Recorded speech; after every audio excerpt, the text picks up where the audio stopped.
to be on camera? No. Not yet?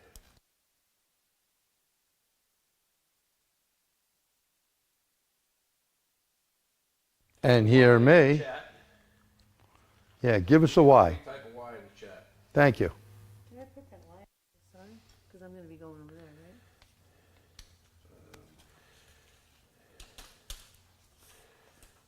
Lift. There you go.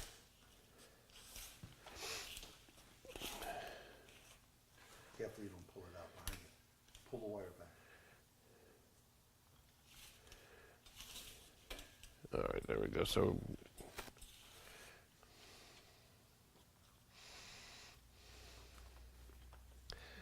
right, cool. So there's a few minutes delay. So, as always.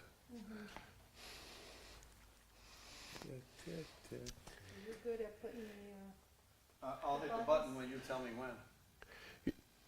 Well, use your own discretion. If you're watching the presentation. No, I understand that, but right now, you tell me when you Oh, want me to. yeah. I know that's on a delay, so you're not going to see it I on the won't way. see it, right. That throws We you won't off. either. We're going to be on the light too. So, well, I'm looking at the same screen you are. We got 1 minute. Yeah.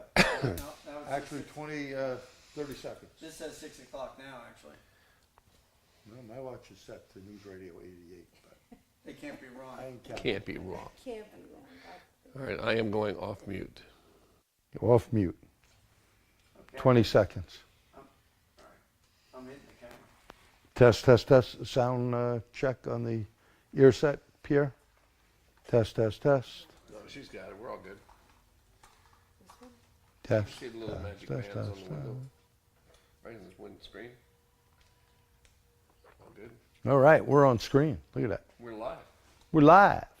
Hey, good evening, everybody. Welcome to tonight's webcast, The Four Horsemen of Drivability.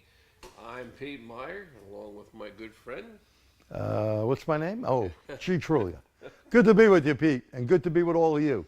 Yeah, so well. Welcome back. Well, yeah, for this, as far as I know, this is our final webcast of 2023. That'd be correct. Yeah, so hopefully it will be a good one.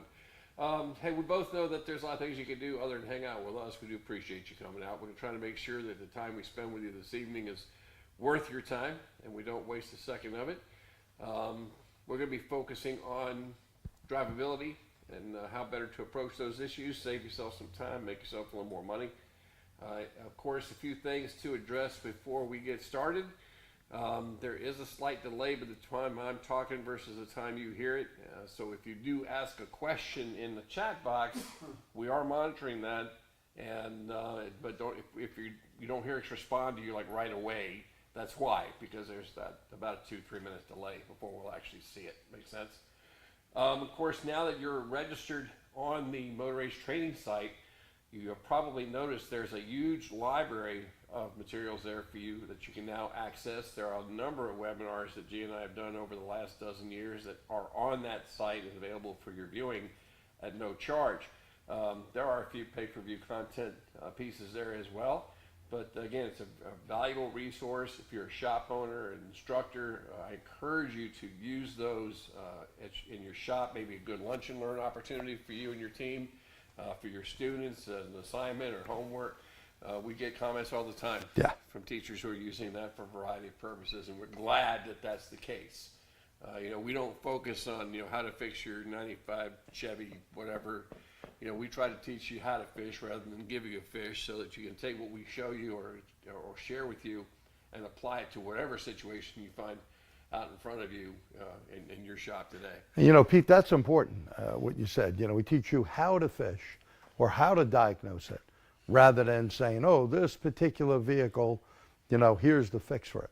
So, we have some good pointers on how to have your diagnostic game plan put together so you could successfully diagnose a vehicle, save time, and make more money. Yep, absolutely. So we'll go ahead and get started. Of course, it's always presented by our good friends over at TST. They've been good partners from Motor Rage for many, many years, and look forward to many, many years to come. And thanks to our sponsor tonight. It's our good friends at Mitchell One. Of course, you probably know them best for their service information system, Pro Demand. But don't forget the parent company, Snap-on, Snap-on. with their diagnostic tools and products as well. We'll share a little bit of that this evening as we go through the material. Here's what we're going to cover. Diagnosing drivability concerns with or without DTCs. I love when Jerry gets in front of a crowd and lets the students know that, we become code-dependent, it seems. There are so many. They've really broken down, done a great job. But there are those instances where you have an engine or a performance issue that ain't turning the middle light on. Right. So some of the old school things still apply even on these new vehicles, right? Incorporating a diagnostic process, a consistent process in your everyday work. Employing the digital storage oscilloscope as engine performance diagnosis. I had the opportunity to travel around the country quite a bit lately, meeting techs from all over the country, and I always ask how many guys are using scopes. I'm very glad to see more hands now than ever going up, but I also see a lot of them that still don't. And I got to tell you, man, I am a firm believer that the scope is as vital to your diagnostic process today as your scan tool or your voltmeter. And oftentimes that tool is just laying there in the shop gathering dust. So hopefully we'll show you a few reasons to take that out and blow it off and put that thing to use. Funny you say that. Yesterday I showed on a CAN bus, I did a webinar on a CAN bus system, that was a particular CAN bus system, using a meter or using the scope. You're not going to find the problem in many cases with the meter. Why? The update rate. Now your scan tool is a good place to start, but that's 10 times a second update rate. A meter's 40 times a second. A scope, millions of times a second. So what do you want when you got a problem? Millions, right? Yeah. That's the way to go. Absolutely, absolutely. We're going to look at specific testing techniques to help you isolate the fault quickly and efficiently with a focus on the use of the scope, and kind of share a little bit about who your real customer is when you're dealing with drivability issues.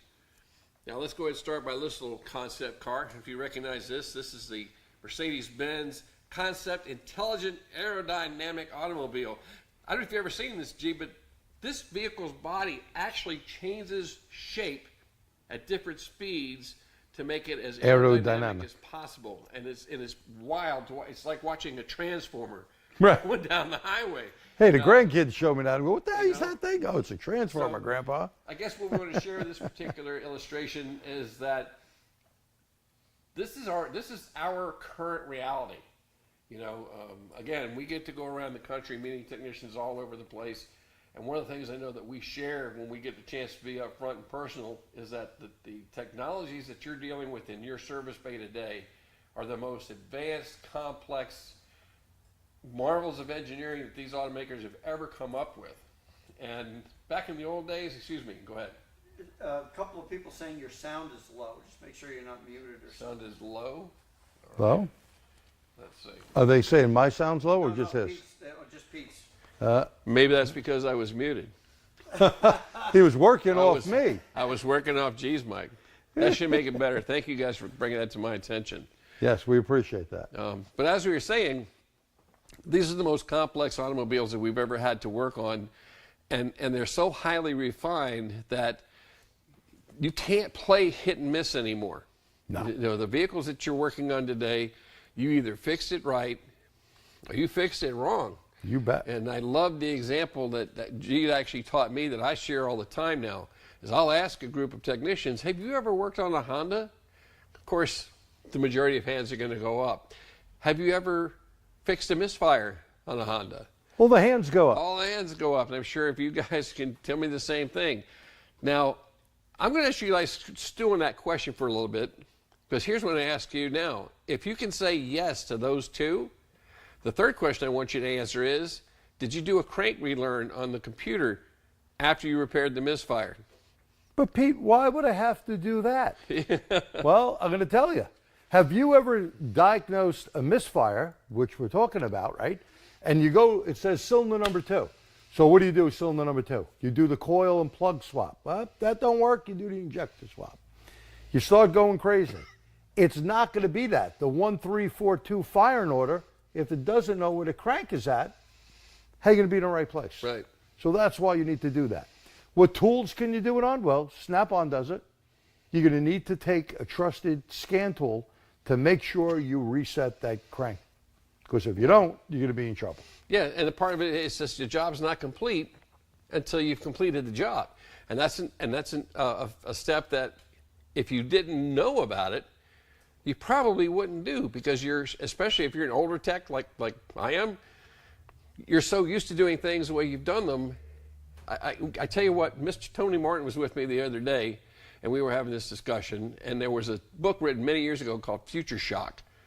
Was this outlook on the future, right? And there was a section in there that said what was going to be the most challenging thing for people going into the future was not the ability to learn, it's the ability to learn, unlearn, and relearn. Exactly. That is where you guys are at in your careers and in this industry right now. A lot of things that you learned and took for granted and have applied for years, you can't apply them to many of these new vehicles. You have got to go and research the information, okay? So, RTFI, read the freaking RTFI. information. And remember, it's not your daddy's Oldsmobile, Pontiac, Plymouth, or Saturn. They're all out of business. You'll Yeah. be out of business. Absolutely. But even with all the technology changes, more things change, the more they stay the same. We still have to diagnose the problems. We still have to apply our knowledge to the situation at hand. And we still have to come up with a solution. And no matter how complex it's been, from Suck, the squeeze, bang, blow, from the right? Model T to the GDIs of today, and he beat me to it, but there you go. Yep, they still got to suck, bang, go, and blow if it's going to run down the road, right? And remember this, I like saying this in the class all the time. Think about this. If you don't start with the basics, a P0101 is a pretty popular code, okay, mass, air, or map. If you didn't diagnose the suck, squeeze, bang, blow here, you're in trouble. You put the mass sensor in or the map sensor in, if mechanical's no good, it's never going to be good, right? So I always say, look, if the ceiling's sagging and I put a new ceiling, but I didn't check the walls or the foundation, if any of one of those are bad, that's going to sag again, isn't it? Right. And people go, oh, yeah, yeah. Well, why are you throwing parts? 2 car companies thought it was so important that they basically put the Ford IDS and the Toyota TechStream, they put relative compression, which we're going to be talking about, into their tool. Now, with your Snap-on tool, you can take an amp clamp or your leads, and we're going to get into that, where you can do relative compression that'll give you probably a good 85 to maybe 90%, depending on the motor design, information on, hey, Right. you're either good or you're bad. Right. So that's what we need to worry about. Yep. Now, going along with G said, it's very easy, especially if you get a code, it's very easy to get very narrow-minded in your troubleshooting right from the gate. And that is going to end up causing you issues. That is going to end up causing you to go down the rabbit hole and hanging out with Alice and smoking with the caterpillars. And if you are admit it, we've all been there. We all text. We find ourselves in that situation where we're just so deep into our train of thought, even though we're way off track, that we kind of dig ourselves back out again. So that's something we want to try to avoid. This is really kind of the heart of the diagnostic process, is being able to funnel your way down from general to more specific tests as you home in on the problem. And that's why we want to start with the 4 biggest reasons that engines have drivability issues. The 4 horsemen of drivability are these here. Number 1, it's got a problem with the engine mechanically. The cylinder can't seal or can't compress. So that's one area that we have to verify right off the bat. And a big problem nowadays. Yes, especially intermittence. Right, intermittent sealing because of carbon buildup and GDI designs, very problem. common cause of drivability concerns. Number 2, can the engine breathe? And you can't expect a good racehorse to finish that Kentucky mile if he can't breathe. That's right. And it's the same difference with your vehicle. And breathing, we always used a mechanical vacuum gauge to see if we had good breathing. A lot of vehicles nowadays, like Asian vehicles, very hard to get a good reading. A good reason to get a pressure transducer, it's like a big magnifying glass. So we really can see what's going on in the motor. Yeah. Typically you've seen a lot of the Hondas with the valves not adjusted correctly. Well, hey, that affects breathing, doesn't it? But if you put a regular mechanical vacuum gauge on there, you're not going to see it. It's not going to be as, in your face as a pressure transducer. Yeah. And we got to change, as you said before. We can't do things the same way we've been doing it 20, 30 years ago. We got to move into the future here where we're at, where things look different, testing equipment is different, and that way you can use your snap-on scope with a pressure transducer and find the problem. Yep. And number 3 on the list is ignition. And it doesn't sound like a whole lot. Okay, I got spark. Yeah, but is it happening strong enough, consistently enough, and most importantly, is it happening when it's supposed to? Back in the day, we used to be able to set the timing mechanically. Right. You're not doing that anymore today. In fact, you don't even have marks inscribed anywhere on the engine to verify that the ignition timing is correct. But we'll show you how you can anyway. And be careful with spark, Pete. It's not like, okay, Fred, crank it over. I see the spark, or Right. maybe you feel the spark. You can't do that anymore. And I just had in a class I did in, where was I? Wisconsin. They were telling me, oh, it's okay to use that spark tester with the old spark plug with the clip on it. I said, that's only good for about 35,000 volts. Today's coil on plug are anywhere from 45,000 to 80+ thousand. So you need appropriate spark tester to see if it can jump the car, a gap. So like the Thexin one you could screw out, if you see that spark jumping that far, you're good. You go like this, oh yeah, I see it. Not good enough. Even if you licked your finger and your hair lit up. Well, I'm sorry, I don't have any hair left, but you get the idea, right? And number 4 on the list, and I put it on the list last because for personally, it's the most difficult one to deal with. And that's when you narrowed it down to a fuel-related issue. And here's why I say that. Like spark, we have to have the right quantity of fuel delivered at the right time and in the right emulsion or spray pattern. If we have it just dribbling out of the injector, it's not going to run correctly. If it's shooting off to the left or the right when it's supposed to be shooting straight ahead, that cylinder is not going to be burning as efficiently as it should. And this is where those little niggling little drivability concerns that your customer is breaking your butt about come into play. And the most challenging to find is when you have that one cylinder out of 8 that just isn't behaving the way it should. Right? So you got to narrow it down and figure out why. And then, when people have a problem with their car, customers tend to go, I'm going to try some super in my car. If the engine is not designed for super, you're going to have drivability issues. It takes a lot of heat energy to burn that super fuel. And it has more cleaning capability in the super in most cases. Most companies will put more additives in it. But you shouldn't put it in if it's not made for that engine. We had problems back here in the 90s, early 90s. We had a lot of cold weather and snow. People had a lot of no starts because they filled up with super or put a lot of dry gas in there. Okay, so we need to be careful. And let's not forget E85. With the price of fuel nowadays, someone goes to a station, a nozzle will fit in there. Oh, I don't know, this is some new thing, it's cheaper. I'm going to fill my car up with it. If you don't have a flex fuel vehicle, you got a problem. Yeah. Big problem. And even if you do have a flex fuel vehicle, You may can still have a problem. You can still have a problem.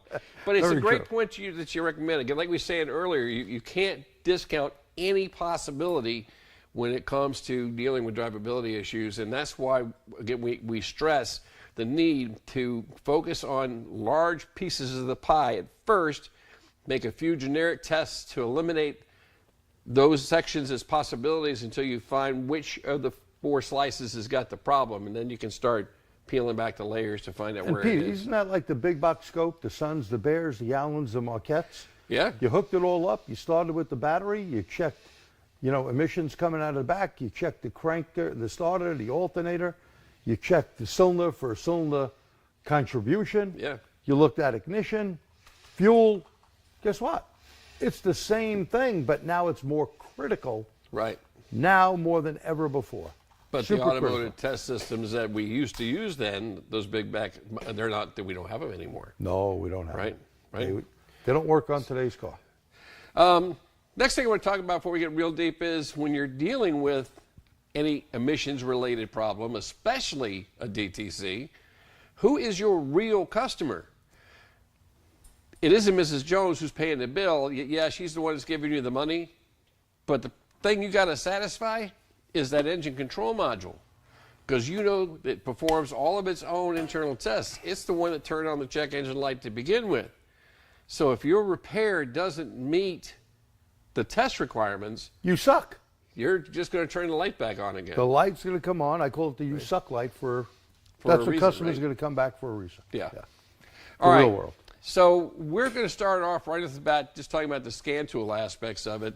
And again, I've been asking this question a lot lately and somewhat surprised by the answer. That's just for giggles. I'm going to ask you guys.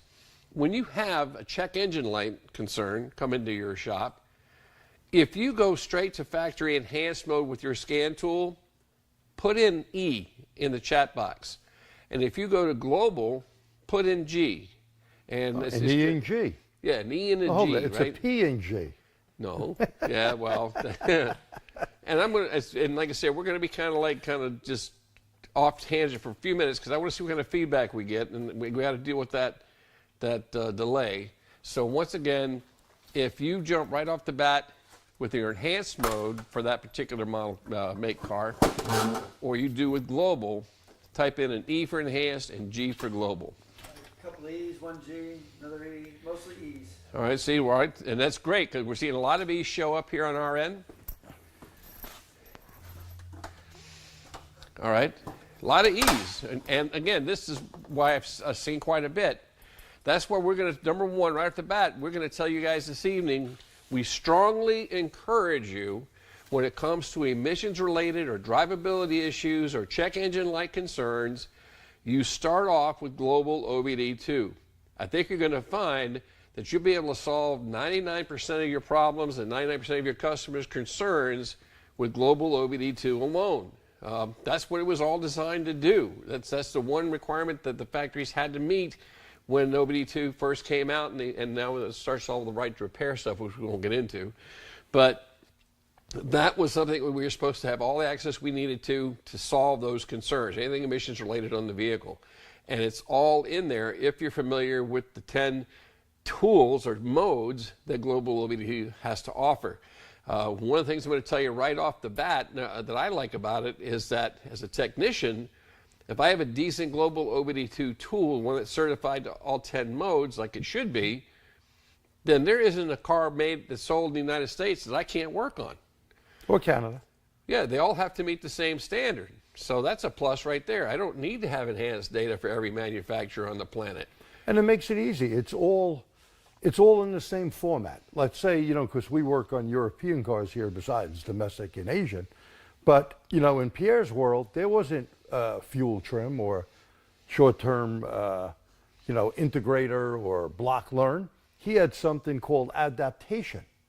So a lot of the Euro cars, if you didn't know that and you went in an enhanced BMW or Saab Saab got get the blushing out there. But if you went in a lot of those Euro cars, Porsche and Volkswagen, Audi, you wouldn't find that. Right. So it's easier information, not as many PIDs to get confused with.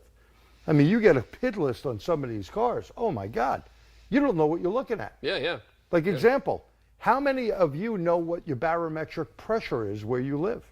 Because isn't it MAP minus baro? So here we're at 29, and depending on the weather, obviously, but roughly 29, because we're 300 feet above sea level.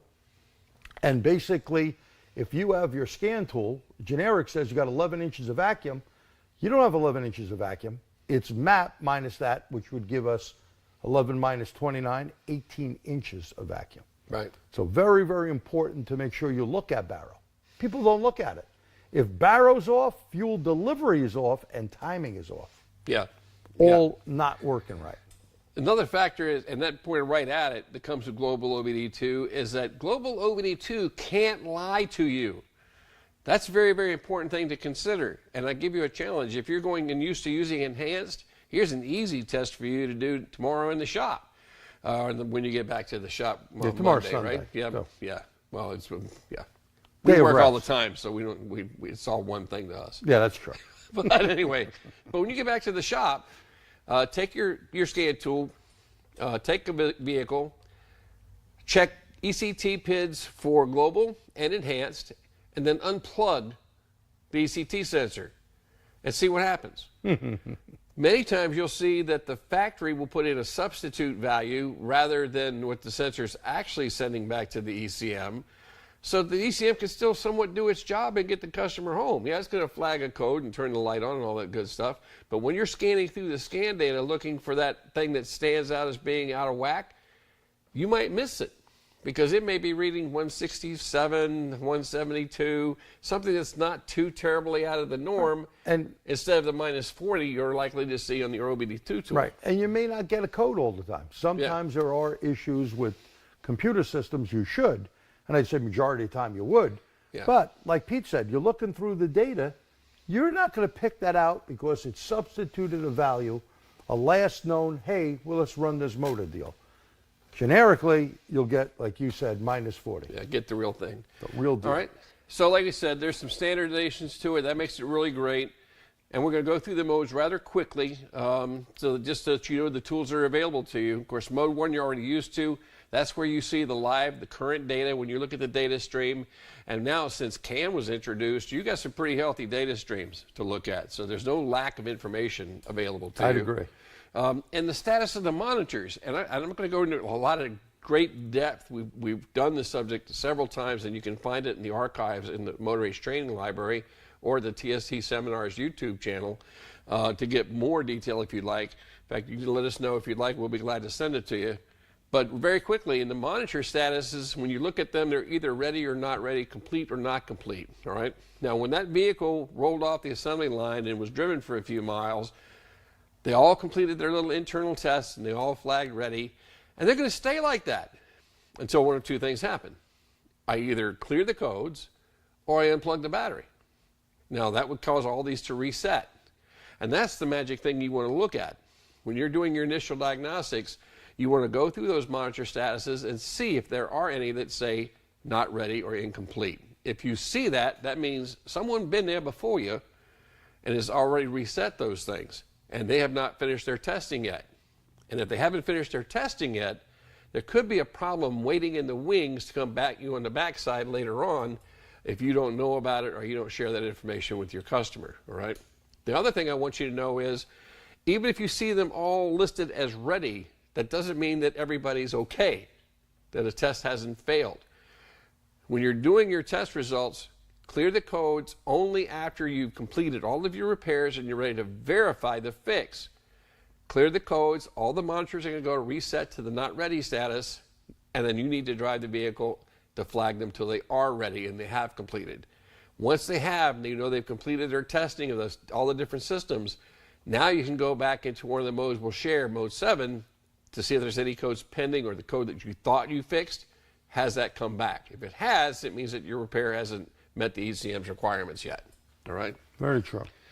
Mode 2, that's a big one, guys. This Mode 2 freeze frame data, if you had to put a really quick explanation on this, I love to think of crime dramas. This is when the guy comes out and documents the crime scene, but imagine if that guy was there the minute the crime happened.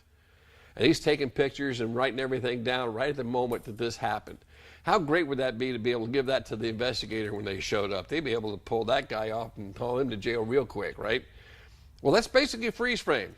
This is the snapshot of how the engine was performing at the time of the failure when the ECM decided to turn on the check engine light.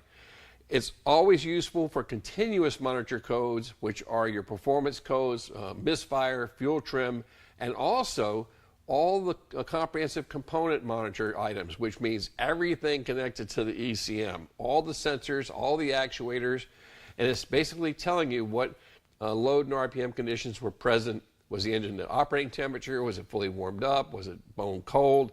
All of these different variations that you need to know about in order to be able to duplicate the concern and verify the repair. You know, if I've got a misfire that occurred at 2,000 RPM going up a 20% grade, I'm not going to duplicate that at idle in the bay. So I need to know that information. If you clear the codes before you've had a chance to capture this data and make this, take a snapshot of it, a screenshot, or capture it with your phone or whatever, Well, you just like G likes to say, pour bleach all over the crime scene. Right. And putting Clorox or bleach all over the crime scene, you're not going to see it. You all have these things, right? Right here. You take pictures with it. Or you use print screen, whether you do Dropbox or some other company to save that. That's how I save all the stuff for our customers. Yeah, and it's very valuable. It is. When you take screenshots like you're doing, you're going through these basic diagnosis right off the bat. You're checking for the codes. You're looking at the monitor status. You're looking at the freeze frame data. By all means, take a screenshot of that and keep that as part of the records, because here's the documentation for your customer of why you're going to be recommending the repair you're recommending, why you know it's going to solve the problem. And then when you go back and verify that repair and you show them the updated documents and this updated information showing the repair has taken effect and is complete, well, that just helps lock in your reputation with that customer. Okay, we have a question? Actually, it's a comment in addition. Okay. Saying you need freeze frame for hybrids for the identification specifics of the code, you know, the extra stuff. Oh, very good. Yeah, Yeah, so absolutely. talking about the subcodes Right. or information codes. So very, very true. And by the way, at some point, we'll be switching to a 6-digit code rather than a 5-digit code, because we're running out with all these extras on these vehicles. We need that particular digit. Yeah, such as the complexity of the vehicle continuing to be complex, right? Complexity. Right. So like I said, free frame is a snapshot of the engine's operating conditions at the time the fault occurred. However, it will not tell you if the car was accelerating or decelerating or was in a steady state at that time, so just keep that in mind. Now, here's a case where in some OEM enhanced data, they list more than one freeze frame, so I've got to give you a few snapshots before and after. That can help you make that decision as well, what kind of the... Yeah, and not every car line has that, or Right. car manufacturer, Right. but there are multiple freeze frame, or as GM used to call them years back, failure records. Yes. So you can see multiple failure records. Yep. And again, like we said, most useful for the continuous monitors. There are what's called non-continuous monitors. These are oxygen sensor heater, oxygen sensor, catalytic converter, evap monitor, thermostat monitor. These are all the monitors that run once during any given drive cycle. So typically the freeze frame data is more of a mirror of the test conditions that were required in order for that monitor to run. Yeah, and you know, my old DRB3 used to have this window for a code. It was 15%. So you may see a particular RPM or temperature. It could be 15% up or down from that particular number. So it's called a condition window. Mm-hmm. So be aware that it may not be exact, because information comes in like this. High, boop, boop, boop, boop, goes down the whole list before it refreshes and comes back. So big Mode difference 3, there. that's the one you're probably the most used to. That's where you go see what turned the light on. Okay, so very simply, that's what Mode 3 is for. The active hard set codes. The second trip of the 2-trip code, which is the majority of codes that you're Yep. dealing with. That's kind of a improvement over the OBD1 days. If you were around during those days, you remember you could sneeze on the dashboard and the check engine light would come on. So this is a way to help avoid those ghost codes, those codes that really weren't an issue. Now that we have to see that typically under the same load, same RPM conditions, and in the next test following before that code becomes a hard code. Mode 4, this is where you go in to clear the codes. But again, it does more than just clear the codes. It's going to clear the Mode 3. It's going to clear the pending codes. It's going to clear the freeze frame records. It's going to reset all the monitors. Don't do it. Don't do it until you're ready to actually verify the repair. All right. Mode 5, you see that on older OBD2 cars, pre-can typically. These are oxygen sensor test results. They're very thorough and they're very complete. So if you have some time to look at those, they can give you a very good idea of how the oxygen sensors are performing without leaving the driver's seat. Yeah, 96 to 99, maybe early 2000 cars that would have this. And it, as Pete was saying, it's going to give you good information. The time to rich to lean, switching. And if it's not in Mode 5, it's going to be in Mode 6, right? Mode We should 6. move on to next. Mode 6, the more I mess with it, the more I love this thing. If the check engine light is the ECM's failing that system in its final exam, and Mode 7 is when it's going to set the pending code as the failure of that semester, then the mode 6 results, excuse me, am I saying? Oh, no, go ahead. No, you're Oh, good. Go ahead, go ahead. If mode 6, everybody gets getting chilly. Then mode 6 is where we keep all the written records for all the daily quizzes that the ECM gives. Like I said before, the ECM basically performs 3 different types of tests. Electrical, which you're familiar with in terms of looking for opens, shorts to ground, short circuits. It also does what's called a functionality test on components. Basically, this is where it's going to see if a component, say, commands EGR open, and it's going to look for some type of indication that that indeed happened.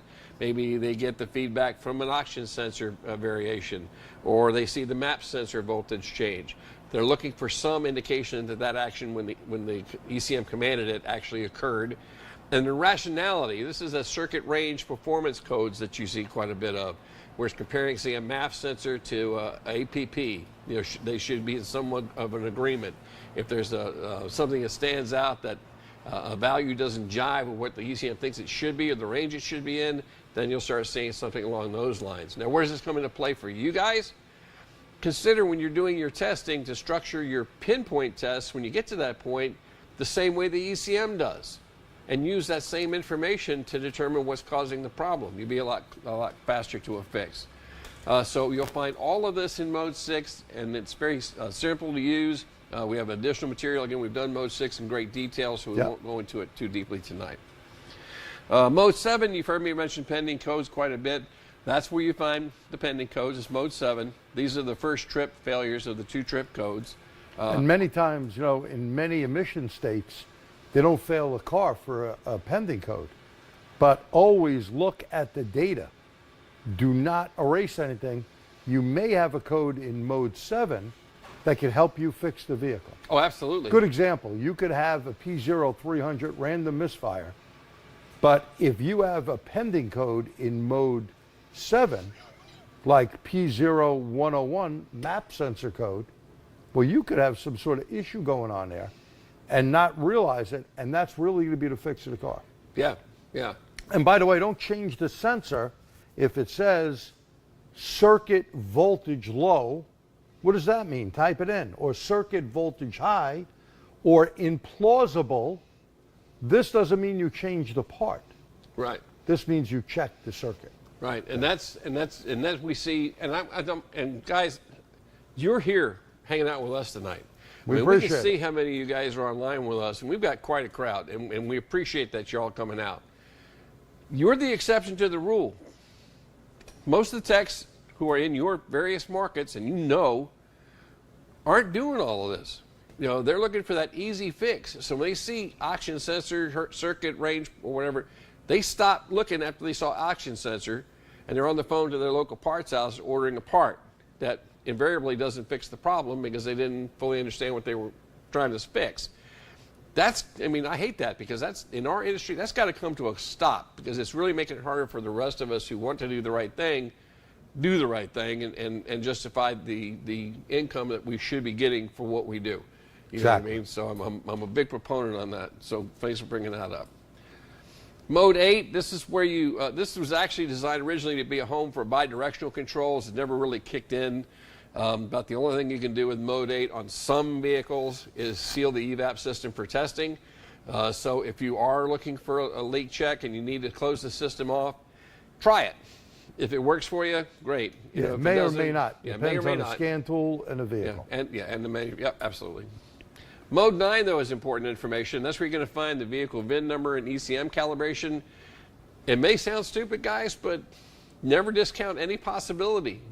Go in there and look. Does the VIN number match the vehicle that you're working on? I got a good story on that. We had a car right in this bay to my left that we purchased, and it was a used one. The company insisted on putting the VIN number in this Ford Explorer. We said, no, you don't need to do that. We got the IDS. We could do it. Okay. Well, they put it in. Put the vehicle, the computer in the vehicle. It had a burnt out circuit for the purge solenoid. So one code, one check engine light being on. We put it in, multiple lights on the dashboard, multiple codes, and made no sense. We looked at the VIN. the 8th and 10th digit were wrong. We reprogrammed the right number in there, and guess what? Not a problem. So that's why Mode 9 exists. You could even see some information if you're going to program with your J2534 on different calibrations. Very, very important. Yeah, especially if you consider, guys, that depending on who you talk to at the OEM level, 50% of drivability issues are software related. And if you think about it, that makes a lot of sense because the ECM itself is just a box. It's a doorstop. It can't do anything unless it's been programmed. And even then, it's got to have data come from the sensors and the ability to carry out its commands to the various actuators it's in charge of. Very good. The When messenger Yeah. is the sensor and goes up there, and like if it's not programmed, it sees a lean condition. It doesn't know. I got to make a rich command. I got to open that injector up. Right. No clue if it hasn't been programmed. Yeah, and the thing is that the parameters are set in that programming, and they do the best they can. I mean, they're very intelligent, and they do a great job considering what they're challenged with, but not everything stays that way when it gets to the really real world.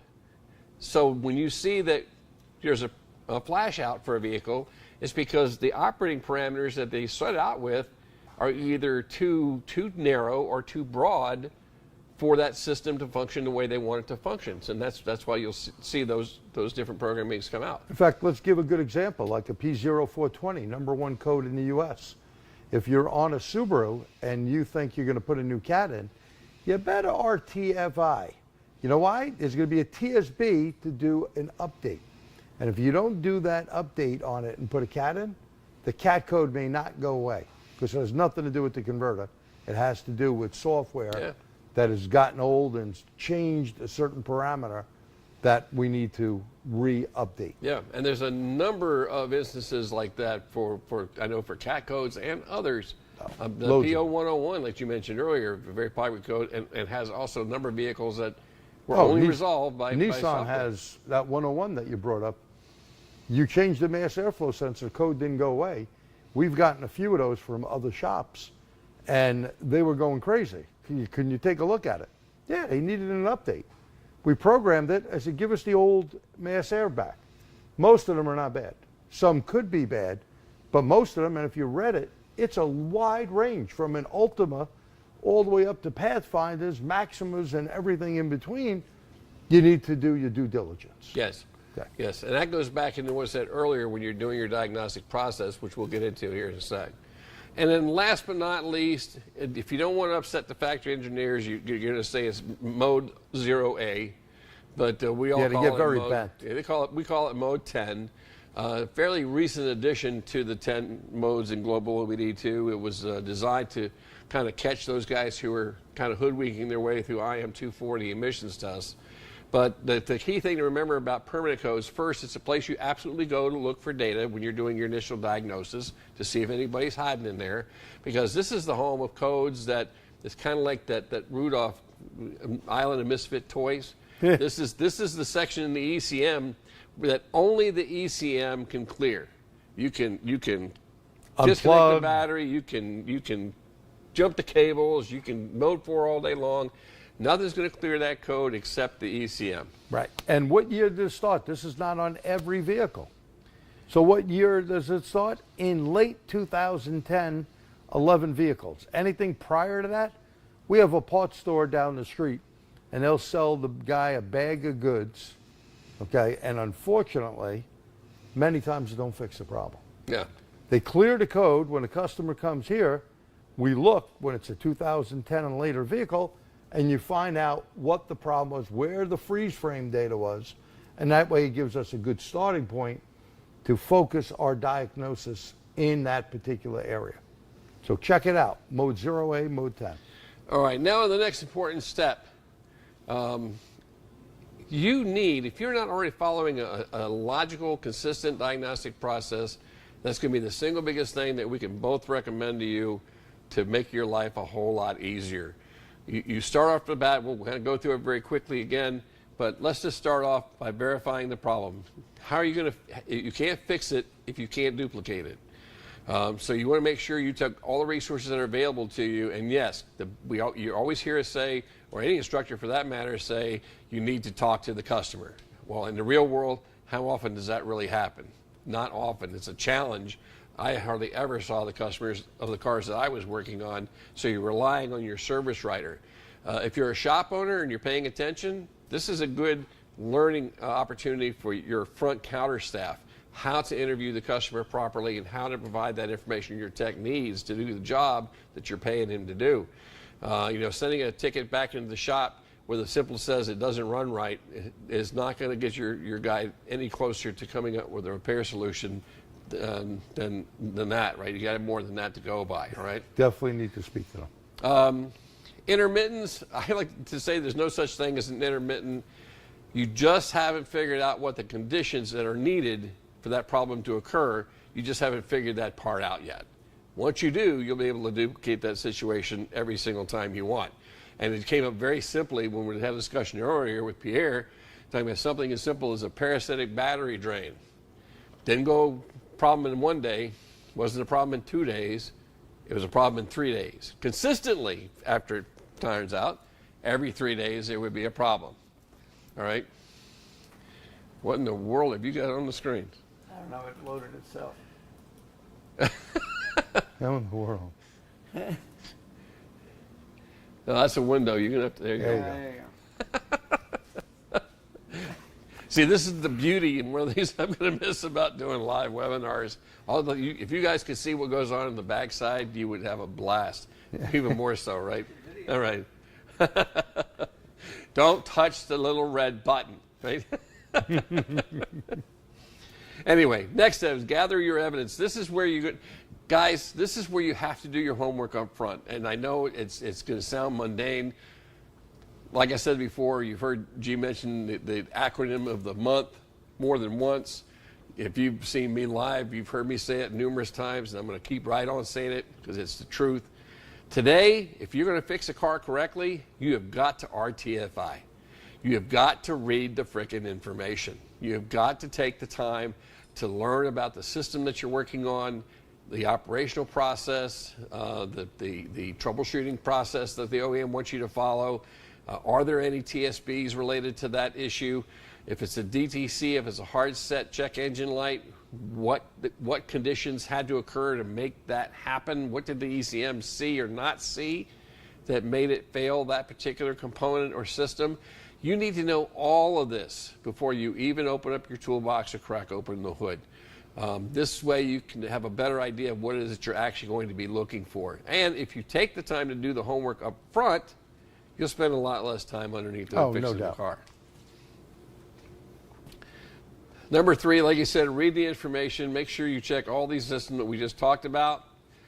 I have no problem with flow charts. I don't follow them, and I don't encourage their use, mainly because sometimes you'll go in there and the OEM flow chart will be like 20 pages. And I know darn well you guys are not going down every single step for 20 pages, right? Is all too often goes, well, I know that that can't be it or that can't be it, so I'm going to skip to this step over here. And that's where there you go, buddy. You're down the rabbit hole, just hanging out with Alice again. Or what's more problematic is if you don't know why you're performing a certain test that this trouble flow chart is telling you to test, then how do you really know whether that passed or not? So it's great for information. It's great to give you an idea of what the ECM is looking for or trying to do so that you can build your own tests around that, but just don't follow it blindly. Yeah. Right? Oh. Anybody wearing that patch on their shoulder? I'm not going to be proud of it. But no. Anyway, hey, I got no problem with using any of these resources, again, as an informational source of data. Sometimes with a grain of salt. Yes, absolutely. And sometimes with a big bag of sugar. Now some, like Mitchell 1 and Snap-on, we're all familiar with their SureTrack database, and I'll tell you what, they absolutely have the largest database in the business when it comes to this, and they're adding to that daily, every single day. I see it when I use it all the time. So when you see that pop up, when you choose the diagnose assist function on the Snap-on scan tool, or you pull that up on the Mitchell demand, pro demand, and you see that statistical list, that's all fine and dandy. I have no problem with you going, okay, well, this is number one. This is by far the most common problem that this vehicle is having. Maybe that's the same thing I've got with mine. But don't use it as a shopping list. It's a resource. Test, like we came up with this one, test your guess before you pull the trigger and actually make the repair. Make sure that what you think is going to fix the problem is indeed going to fix the problem, and then you're okay. Again, those of you who are not here tonight, I wish I could speak to you through the magic of whatever, because I know you're not doing that, and it's kind of good for the rest of us, because the customers that you're dealing with eventually get frustrated with you, and then they come looking for the guys who are actually here tonight, watching and learning with us. So that can be a good thing for us. YouTube and Google, the only thing I like to tell techs about that, having run a YouTube channel for many, many years, there's nothing wrong with that if you vet the source of information that you're using. That's important. Those that show up at the top of the search lists have nothing to do with the quality of information, but all about the SEO and the algorithms. So that's why you'll find these top listings. Fan databases, I really don't pay any attention to, because you'll see all types of recommended repairs in there that are not in keeping with OE specifications or recommendations. And again, you're professionals. We don't do shade tree fixes. We either fix it right or you fixed it wrong, right? Correct. Again, make sure everybody's suspect when you're starting off your diagnosis. You want to start off with a really big view of life, and you want to weed your way down, taking tests that will help you pull as many of these suspects out of the pile as you can, which we're going to go into. Follow the data from those general tests down to more pinpoint tests. Once you've got it narrowed down to one or two possibilities, taking one more test to verify that indeed is the problem, and then make your repair and verify that fix. Always verify the fix is complete. Always do that, all right? All right, now we can move on to the 4 horsemen. And we're going to start with the first one on our list, and that's engine mechanical. Engine's still got to do like it's always had to do. Doesn't really matter what the design is.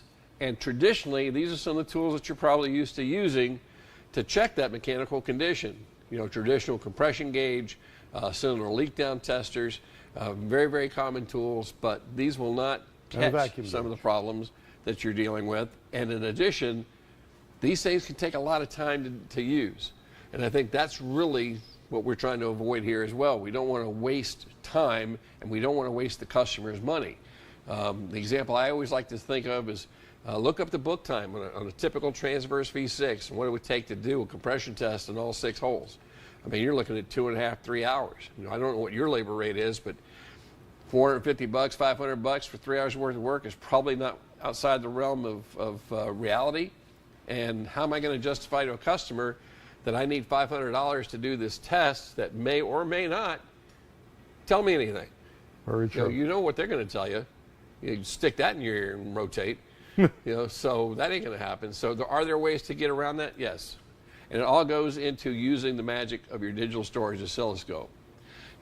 I like to tell guys there's not anything on the vehicle you can test with a traditional testing method that I can't test using a scope and do it faster and more accurately than you can.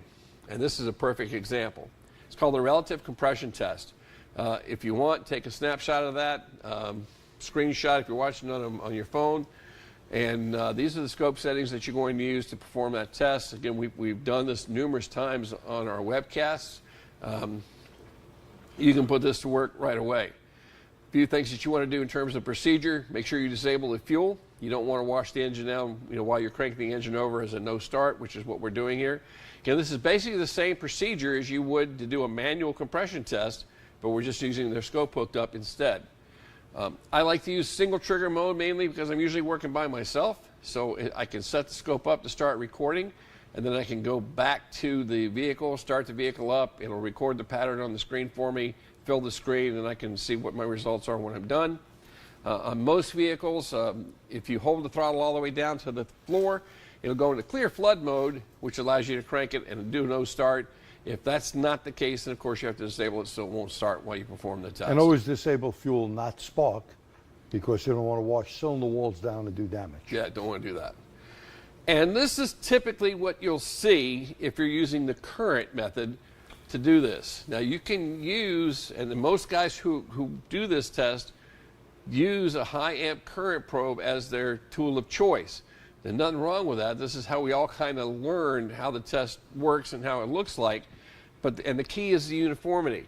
Now, how do we have that? Well, it's because of how this test is doing what it's doing. It's going by the starter current draw that the starter's pulling, but because we're using a scope, we can see it at a speed much faster than we can with any other means. We can see the impact of each individual cylinder. Do we have a comment or question? Somebody asking, could you move back one screen? But I think now it's 2 screens. All right, go back 2 screens. What are we looking for? I think that was the setup. right. The setup. Setup. So we'll leave that. We had a request to put the setup back up for a second, so we'll do that. And are there any other questions out there? No, comments, but not Okay. questions. All right. So we'll go ahead and move back to where we were. And again, it's all based on the starter. So all we're doing is we're looking at the change in current demand put on the starter motor as it works to drive that piston up to top dead center compression. All right. But you don't have to let me just kind of go through that before open up this shot there, Pierre. Oh, Put it on us, Pierre. You got it on us? Yep. Okay. Let me just stress here that you don't have to use current, though. You can use voltage and a single channel scope if that's all you have. Or maybe it's a little hard, like on the vehicle that I got this evening, it's a little hard to get to that cable without doing a lot of disassembly. I'm trying to save time. I'm trying to make more time. This test I can do using a breakout box right there at the DLC. Just for giggles, if I'm going to do it with a breakout box, what pins do I connect to on the DLC in order to connect to the battery? Yeah, that's very important. So if you can tell me what pins those are. And while you're getting those pin numbers, very important to know what they are. Another thing here is not every vehicle, as Pete mentioned before, has clear flood. You only have probably 80–85% of the vehicles out there, and they must be under the weight of 8,501 pounds.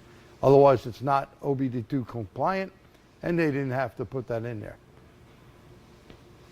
So what pins? Yeah, well, so the Are question they? we're waiting on is pins. So, See, I give one answer. There we What go. pins? Some smart guys out there tonight. Yep, that's correct. Pins 4, pin 16. Okay, now I have a question. Uh-oh. How many times pin 16 has no power to it? Here's the thing to do. You need a fused lead that you're going to take from the battery and put it into the breakout box, Mr. Bob, right in 16. And that way you're powering everything up because you're not going to get scan data that way. Now you could go hunting, and believe me, we do that here. If a customer brings a car in, they want a diagnosis. Now it could be just simple blown fuse, but some fuses and cars have multiple fuse boxes. Of course, you would look up in Pro Demand where it's located. But let's say you go there and the fuse is good. You got an open circuit somewhere. Now, are you going to hunt down, maybe waste an hour of your time or a half hour? Customer ain't want to pay for that, right? But if I can put power in there, I could run the test I'm working on and look at scan data just because I powered up pin 16. Yeah. So good breakout boxes come with a jumper wire that's fused. If not, make one, and any breakout box can do it. Yeah, sounds good. Sounds good. So like I said, I can connect to that box, and all I'm going to do there is look at the voltage drop rather than that current peak for the same thing. Now you can even make that even better by using the AC coupling feature of your scope, because do I really care what the amount of voltage change is? No. I want how much change is what I'm looking for. So by using AC coupling, I can really bring that scale up and make that pattern extremely visible, all right? Yeah, when you're on DC, by the way, you may not see it. AC Yeah. rides on DC, so couple your scope to AC. And we actually have a demonstration of that coming up as well. Good. Now, the one thing I want to point out here, though, if I do a relative compression test and it passes, and again, remember, number one, I'm looking to eliminate as many suspects as I possibly can with as little amount of work as I can. if I do a relative compression test and it passes, then when it comes to a mechanical condition with the engine, I am 95% sure that's not the problem. They say 95 because we still have to account for that possibility of an intermittent sealing condition, and there are only a couple of ways that you can actually verify that that's the case. But right now, 95%, if I see that, so right now I'm going to go ahead and move on and tackle the next group, and then if I still have an issue, I might come back to that. Yeah, be more cautious on MDS, Dodge Ram type of products, DOD setups, anything where lifters are being shut off. Right. But most of the engines, it's pretty accurate. At least 95% is better than Zippo percent, right? And the amount of time. Yeah. You're looking at 3 hours flat rate to do the traditional compression test. 5 minutes, I'm done with the relative compression test. And this is an example of, for example, when we have that one that you can see is low, obviously a dropout. This is a 05 Pacifica 3.5 liter. Now, how am I going to know which cylinder it is? Well, that's the beauty, again, of having the scope. All I have to do is take an ignition event, doesn't matter which one, just happen that cylinder 4 is right there in the front, easy to get to, so that's the one I used, just happened to be the same cylinder that had the issue. And let's but you can say see where that too, was. the firing order, if it's 1, 2, 3, 4, 5, you would have to do 4, 5, 6, 1, 2, 3. Right. That's where you count it off, just so you don't make a mistake. So whatever the firing order is. Right, so if I'm a cylinder, exactly, if I'm cylinder number 4, then as you said, there's 4, 5, 6, 1, 2, 3, and I'm back on 4 again. Now I know which cylinder it is, and again, this took 0 time, right? Oh yeah, this is cake. Now this is not the only way to check it. Okay, another way to test it is with an exhaust pressure sensor in the exhaust, and this was quite common early on. It uses a pressure sensor, which is a little bit different than a pressure transducer. A pressure sensor uses a piezoelectric crystal, which when it's vibrated creates a voltage. Now we use it also in some GDI injectors. When we apply a voltage, those crystals expand or contract, and that allows us to open up the injector or close the injector. But in this case, when the pressure pulse hits it, it vibrates and it creates a small electrical pulse, which we can see. And here's an example of good cylinder, not good cylinder. You can see the difference now. It's missing. The pattern is just something that is not going to appear this way on every single engine you try it on. For your old timers, the easiest way I can express this is, remember we used to take the dollar bill and hold it in front of the exhaust pipe? And then someone took it out of your in? hand because they needed it? Or it would get sucked into the tailpipe. Exactly. So that's what we're doing here. That's all we're doing here. Another request to go back a slide. Now it's 2 slides back. 2 slides back, okay. No, maybe it's 3 because he's really looking for the. I think he's looking for the waveform. Okay. Say. Well, it's in the handout. Well, we don't have the handout published yet. Oh, well, it will be in the handout. Yeah. How's that? Sorry. Yeah, we'll try to get this handout to the guys over at the shop there to take care of the back end. So if you go back to where you're watching it tonight, you'll be able to get it directly from that. All right. So what I want to share here, though, is the nice thing about the pressure sensor is if I do that initial test and I see, okay, I have a relative compression loss, like you saw in the Pacifica, we know we had a dead hole. Is that in the top end or is it in the bottom end? Okay, well, now I can pull out my traditional cylinder leak down tester. I could use that if I wanted to, but how many times has that led you astray? Me more than once. So here's another way to do it. I'm going to take that same pressure sensor that I just had in the tailpipe, and I'm going to take the oil fill stick, the dip measuring stick out, and I'm going to put it right over the tube, and I'm going to crank the engine again. And you're going to see something like this. This is the pressure change now in the bottom end of the engine. So it's the rings and below. So if those are nice and uniform, what does that tell me about the condition of the bottom end of the engine? The rings are in pretty good shape.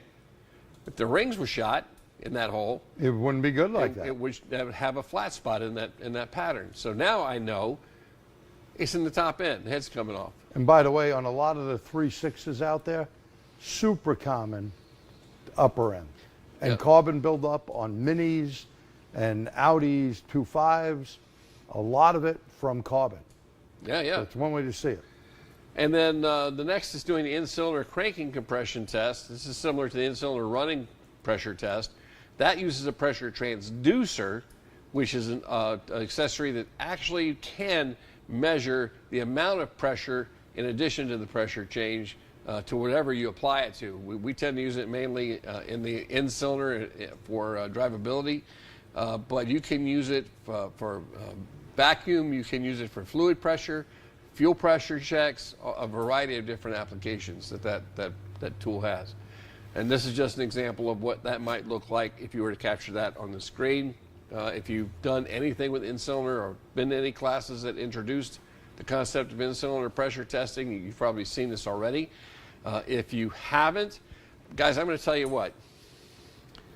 In my mind, this is probably the most significant drivability technique that's been invented in the last decade.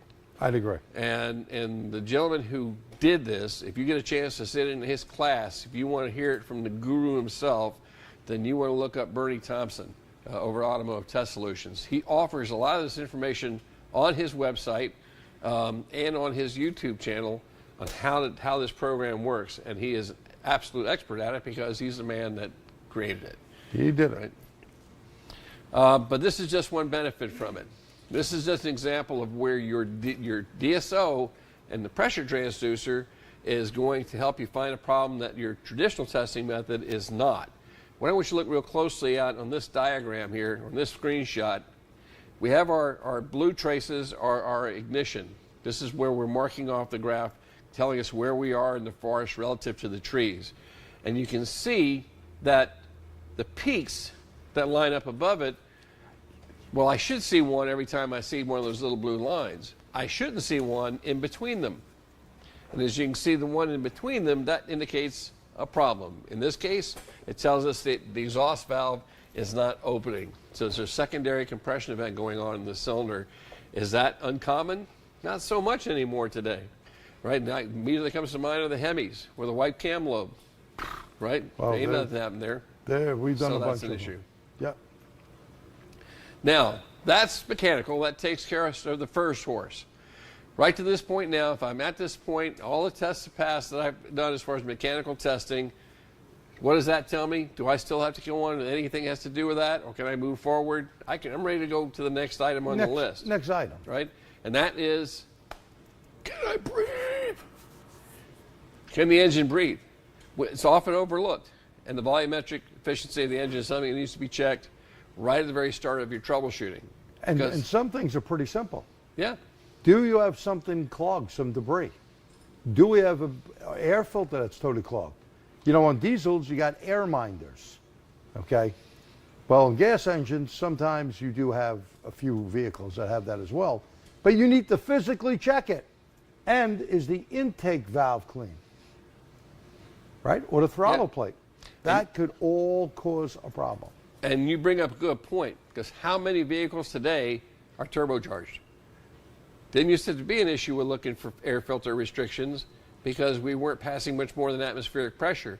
But now, when we got a turbo sucking and it can't get that air in, it's definitely going to be a performance issue. Yes, sir. Yeah, it's going to load it down. This is my addition. Variable intakes that have a shaft that can snap. So the sensor doesn't accurately report what's actually going on for all the intake runners. Well, not only that, that's good. Pierre, that's a very good point. Intake runners, now we know we've done a lot of Mercedes. So they have a problem with that intake runner. The intake runner should be closed to give the engine good torque on takeoff and open under high RPM, right? If that thing is broken, number one, you're going to build up a bunch of carbon. You'll get good takeoff, but you're not going to get good top end. Yeah. So very, very important. Ford's had clips that broke. There's a bunch of different companies out there. Look for vacuum hoses being off or solenoids not working. Honda's had the problem with a rotating type one. Yes. So Yep. all these things are to look for. Very good to bring that up. It's anything that affects air. Exactly. That's like we just have some additional examples there on the screen. If you have a restriction on the intake side, it could come from a worn cam lobe, a problem with a rocker arm, worn or broken rocker arm, cam timing out of spec, VVT operation out of spec, excessive carbon buildup. All of these things are all Valves not possibilities. adjusted correctly. Absolutely. People Absolutely. forget that. On the exhaust side, and usually when you start talking to guys about VE, they automatically start thinking of clogged catalytic converters. That certainly is a problem. That certainly causes VE, but so can a bent tailpipe. So can Or someone backing up. I know you don't get it down your neck of the woods, but we may have El Nino year up here and get snow. People back up into snow banks, and the pipe becomes clogged. Yeah. Sometimes the car won't start. We used to have a lot of those in the 90s when we had a lot of snow. Yeah, and guys, you've heard all of these examples so far, and we've only begun to touch the iceberg here. But here's the whole point I'm trying to make. If I can perform a test that will tell me how well it can breathe, then all of these things that I've been talking about things that can go wrong, do I have to worry about any of those anymore? No, they all come off the table. Once I verify the engine can breathe, all of these things come off the table. I don't have to worry about those as suspects. And that's the goal for tonight, is to help you visualize and incorporate into your diagnostic process the concept of what test can I perform that's going to help me eliminate as many potential possibilities as I can right off the bat, so I don't waste my time going down the rabbit hole chasing one thing that I think might be it because I saw it on YouTube. You know what I mean? That's the thing we want to avoid. Go ahead. This is a good question, actually, and it comes up a lot. Is there a way to test VE on an engine that does not have a MAF sensor? Yes, and the short answer to that, and hang on because we're getting ready to go into that right now. We are going to start, though, with the first one that everybody's familiar with, and that is one with a mass airflow sensor and how to perform the test. This is where we're actually going to follow certain steps, gather the data, and then you have to put it into a graph format. Here are the tips. Here's what you have to do. Must be equipped with a MAF sensor. You must take your scan tool and select these following PIDs. You want the mass airflow in grams per second. You want engine RPM. You want the intake air temperature. You want barometric pressure, or if you don't have that PID available, you can go and check your local barometric pressure online. You know, what is it at your particular service area? Short-term fuel trim and long-term fuel trim, I like to put those on because as you'll see as we go along, depending on the results, that can give me some indications on whether my results are accurate or they might be skewed because the sensor is not reporting the way it should. All right. Performing the test, make sure you get the engine up to normal operating temperature. Very important, guys. Select an area near your shop where you can perform a test drive, and I encourage you to develop that route so it's the same one you use every single time. And I would include not just for drivability, but the other common complaints you might get from your customers. You know, the creakings and groanings, the snaps and the pops, potholes,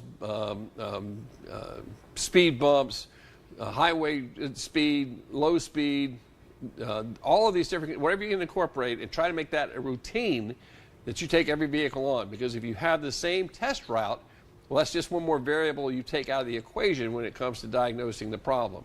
Now, in this particular case, what we want is a nice safe zone where I can start off at a rolling start, and then I'm going to punch it. I'm going to nail the throttle to the floor, and I'm going to hold it there until the engine shifts in a second, all the while recording the data PIDs that we just went over.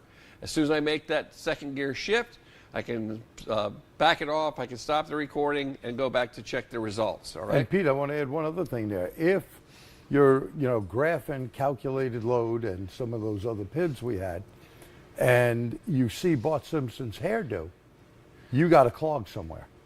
Okay, so it could be an that's the exhaust beauty valve part, back. because and what Jerry's referring, if you're not familiar with it, some of you may already have the tool, but the eScan offered by Bernie's Automotive Test Solutions Company is a global OBD2 scan tool on steroids. The VE test, for example, that we're talking about, it allows you to perform that test very easily with the tool. It'll do all the calculations for you and gives you a nice graph display of what the results are. And that's the Bart Simpson pattern that G's referring to. That's the only place you're going to see it. You're not going to see that on any other scan tool. They don't have that capability. Well, I could use Snap-on for argument's sake and go in just a generic and graph it. If there is frequency, Bart Simpson's hairdo. Okay, so you're looking at calculator or absolute load alone. Yeah, Okay, I got you. calculator or absolute. It's like, you know what? If I see that, means something is holding back that exhaust Right, from going out. right. And that would give me a big clue that I got to call. Yeah. So, and then, yeah, very good. Yep. All right. So make sure you follow local laws. Don't want the little blue Yeah, lights don't showing say up in the back GMP here, told you to right? bang on the car and get a Yeah, ticket. that gets us into trouble. And here's a sample. This is off a 2014 Scion 2.5 liter. You see, this is where we've got the data graphed and logged. Put it into the calculator, and then this gives me a 95% volumetric efficiency for that vehicle. That's pretty darn good. I'm not going to lose too much sleep over that one, right? Yeah. Now, what I want to compare is, this is the test result we got, was 95%. Look at the data PIDs for absolute load and calculated load. Calculated load reported 100%. Absolute load reported about 91, 92%. Some vehicles will give you absolute load, some don't. Correct. If you only have calculated load, you can record that data PID and say if you don't have a MAF-equipped vehicle, it's a MAP, speed density system, well, this is what you're going to kind of have to go by. You're going to have to look at that calculated load or absolute load PID. If you have calculated load, at least 90% or better when you hit that throttle and knock it wide open. Anything less than that's a problem. Absolute load's a little more accurate to what the actual calculated amount would be. And again, you want to see the same kind of a number, right? But if you don't have that, calculated load works very, very well. And this is a good example to kind of share with you on this. This is a 2021 Dodge Charger. It's a 3.6 liter. Again, this is a global OBD2 mode. Got the data recorded. And I noticed on this vehicle it says mass airflow. It gives me a mass airflow in grams per second. The interesting thing that I discovered while messing with this car was there's no mass airflow sensor on this vehicle. This is a calculated data PID in the enhanced mode of the tool. So can you plug that into your calculator? If it's there, yeah, Sure. absolutely. Why not? So we're going to use that. We plug that number in and we come up with 100%, 106% volumetric efficiency. On today's vehicles, that's nothing wrong with that. You're going to see, in many of them, even normally aspirated vehicles, over 100% because of the efficiency of the designs today's engines, today's engineers have done. General guidelines for the test: 90% or more, no problem. If you're about 75 to 90%, that you need to kind of to take that with a grain of salt and consider the other symptoms that you're diagnosing. All right, so there could be an indication of an issue, could not. You really have to put it as the whole picture. But if it's below 75%, 55 to 75%, you definitely have a problem with it breathing, and it's probably not even running if it's less than 55. Yeah, you'll have a big problem. Right?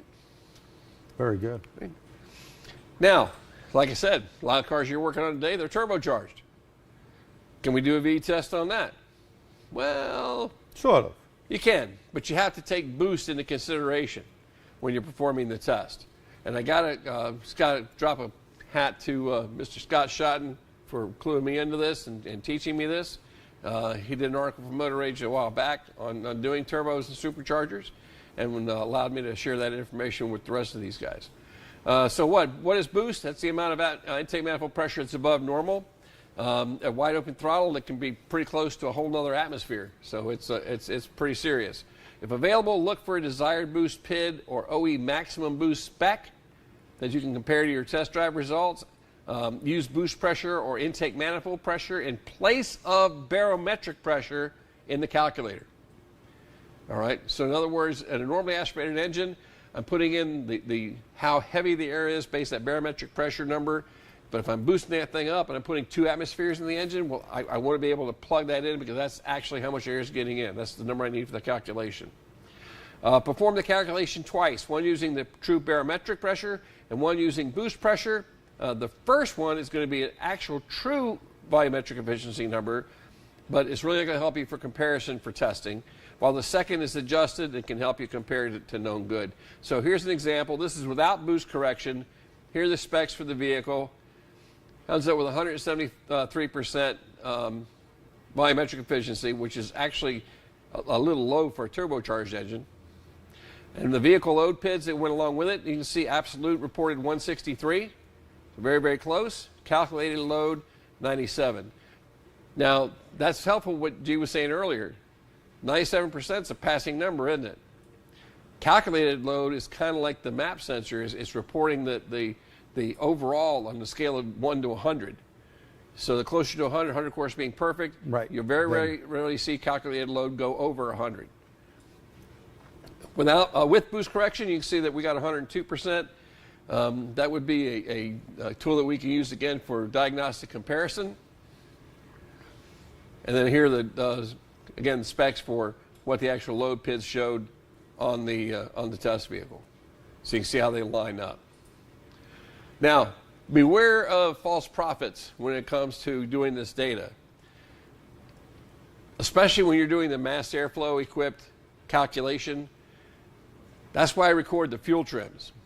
If you see huge corrections in fuel trim at the same time that you see issues with suspected issues with volumetric efficiency, then suspect the problem is indeed the purveyor of the bad news, the mass airflow sensor. It's probably underreporting the air getting into the engine. Most likely. When it does that and more air got in than the ECM thought, well, of course, it's going to be overfueling, and that's going to show up as a lean correction.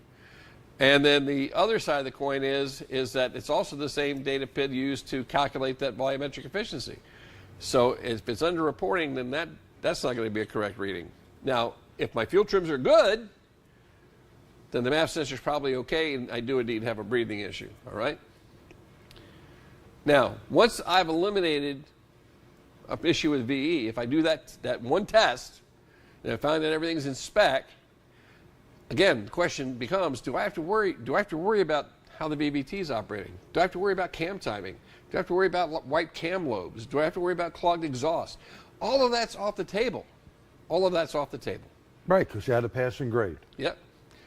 If it fails, though, we got to find the restriction. And there are a couple of different ways to do that. You old timers remember the traditional running pressure test. And this is where we take that manual compression gauge. You can either take the Schrader valve out or not. If you leave it in, you're going to have to burp it with the pressure relief every now and then. And what you're going to do basically is you're going to get the engine up to operating temperature. You're going to remove one plug and replace it with the compression gauge. And then you're going to get you want to get a couple of readings. Install a compression tester in the cylinder, start the engine, take an idle reading, make sure your idle speed is consistent from cylinder to cylinder so that you don't have a variation there. And you're going to see somewhere around 50% of what the static or regular compression test would be, right? So if you're thinking that you're going about a 160 compression test normally, here you probably see about 80 psi when it comes to a running pressure test. Once you've gotten that test, the next thing you want to do is snap that throttle up to about 2,500 RPM, and you want to record that number as well. Now here, you want to see that pressure increase, and it should get somewhere around 80%, again, of static compression pressure. So again, that number, if it was 160, 80% is going to run about 125, 130. That's the number targeted that we would like to see. You're going to have all these recorded on a piece of paper, so you've got your static, your regular test, you've got your idle test, and then you have your snap throttle test, and you're going to compare those readings. If the snap reading is low, then look you on the intake side for the problem. That's where the restricted air filter comes in. That's where a problem with the turbo boots comes in, problem with the intercooler, valve train, anything at all that comes into play, all the way up to the moment air enters the cylinder comes under suspicion.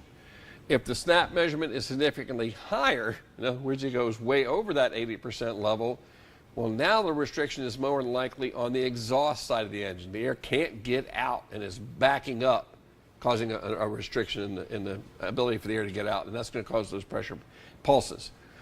If you see both low idle and snap test readings, well, then it's not holding compression for some reason. You know, it may have passed the static compression test, but that doesn't mean you're not dealing with an intermittent sealing issue that's starting to show its head. All right? Yeah. Well, you know, cranking compression is for engine sealing. Running compression is for volumetric efficiency. Absolutely, absolutely. And again, there's a lot of engines today that you can't do this on, simply where the access to get to these plugs and be able to access them to. These are all just tools for you to use and you have to adapt them to the situation Remember, at hand. manifolds may have to come off. It's Oh, yeah. not like before. Yeah. I want to add a little note to that. A lot of vehicles with throttle by wire today will not allow you to do a real snap. Yes. I saw one recently that only allowed 1,500 RPM. Yeah, Very and that true. also is going to come into play. I mean, ideally, if you can operate the throttle manually, that's the best way to do it.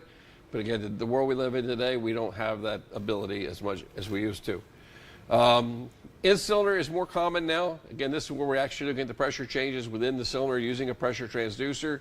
As I mentioned earlier, this is a program or a diagnostic concept that that's a whole 3-4 hour minimum more. class in itself to be comfortable with.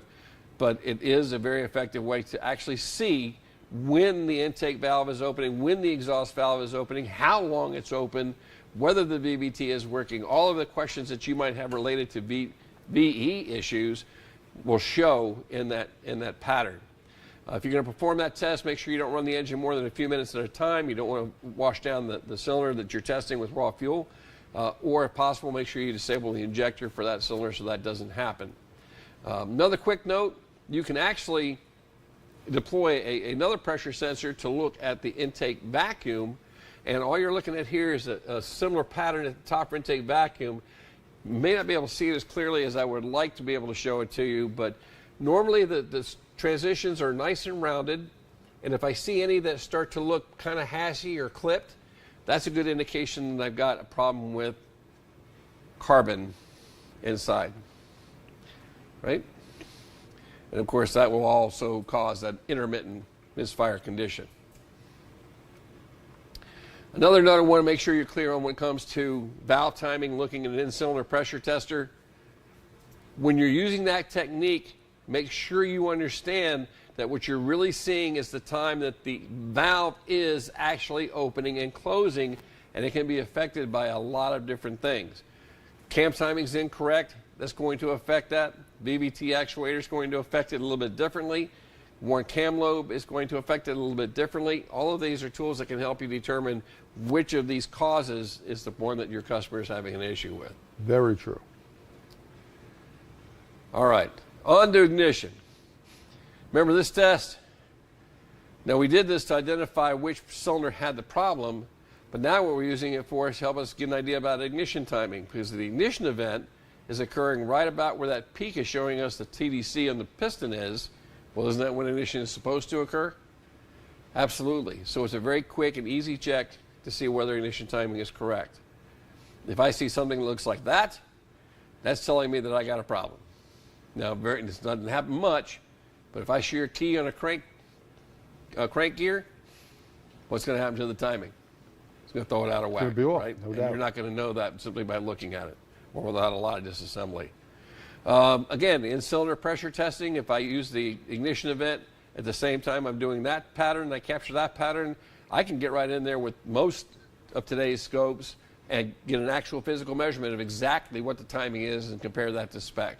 In this case, I think we're looking at about 7 degrees before top dead center measured, specs 5 to 15, right, for that particular vehicle, right?